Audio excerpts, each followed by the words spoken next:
Good morning, this is Rich Passon for the Critical Point Podcast. It's March 31st. Let's take a look at the wheat market. And what we want to look is the daily chart looking at the level 3 trends. This tells us that level 3 trends reflect buyer-seller interest.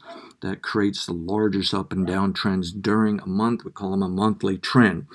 We can see that we've had a robust round of buyer interest, and this had to do for various global events and strong exports for the U.S. despite a strong dollar.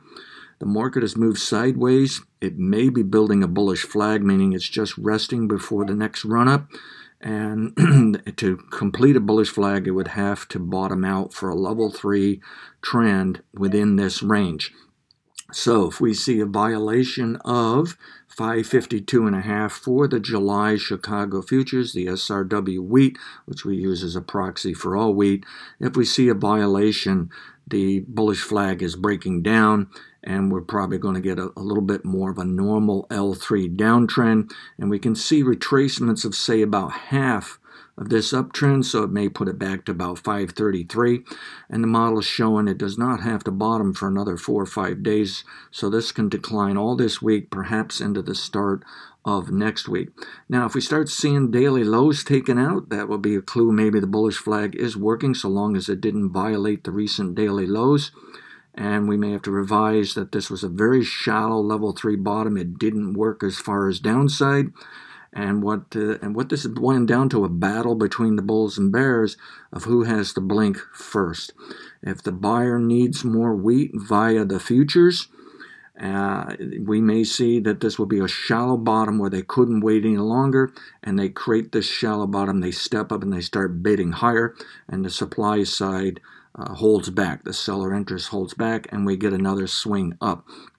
Whereas if this bullish flag breaks down, it means the seller gave in, they couldn't wait any longer, they got concerned of we wouldn't see a higher price, and they become more concerned of a lower price. So the market's resting, trying to find information, reasons to move, and it may boil down that it just requires triggering some dominoes, triggering some buy or sell stops in the market. Let's zoom out to the bigger trends. So those level 3 trends create pops and drops during the year that are inside the larger trends of the year. This is where you're probably going to see a greater influence of fundamentals. Economics, you're probably going to see more of the supply demand as well as the buyer-seller interest. Anyway, we can see we had more supply than demand, or at least more seller interest here. Moving into a bottom as of week of March 16th, we've had a robust retracement. Now we've made a revision. Instead of calling a bottom here and then assuming this was disrupted, it wasn't working properly, and it's coming back down to this bottom, which we're still leaving this box here to remind us that it could still work out that way. In other words, it just zags down, zigs back up.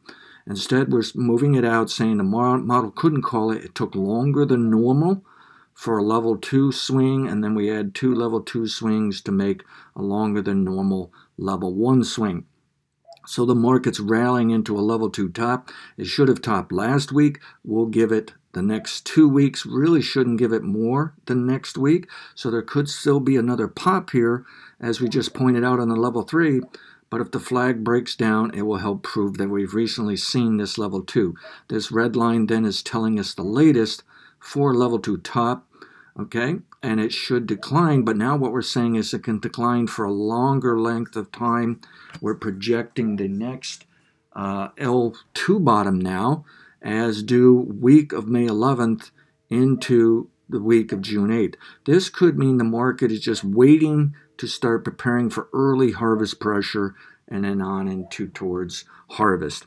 This is also suggesting that the major resistance up here at a high of 589 basis the July SRW futures is likely to hold. This indicator is getting closer to overbought. It is of a widening spread, suggesting chance for lingering upside momentum.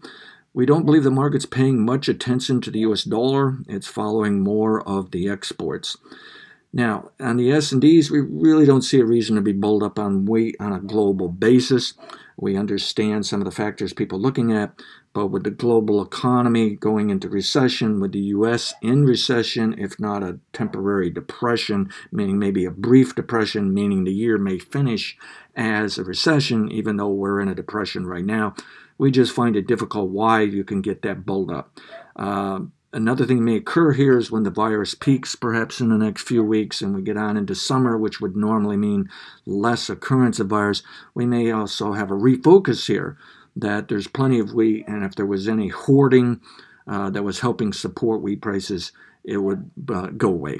Okay, so bottom line is we think there's now more downside time. Not so sure how much time we don't have downside objectives, and maybe best to assume the wheat is in a range anywhere from 461 to maybe even support around 5 with the resistance up at 589, and we're going to see some zigzagging action into summer as perhaps it waits on corn to see if there's a weather scare and a good crop or not. Not to mention the fact that it needs to also assess the U.S. crop. Now we see open interest has been declining as prices went lower, so it was liquidating, but now it's declining as prices rallied, meaning it was just short covering. Both sides really don't see anything significant to occur in prices. They're taking money out of the market. At any rate, I hope this is some assistance. Manage your risk relative to the analysis of others. We have to go with an attitude the market's just hesitating before going lower. Thank you.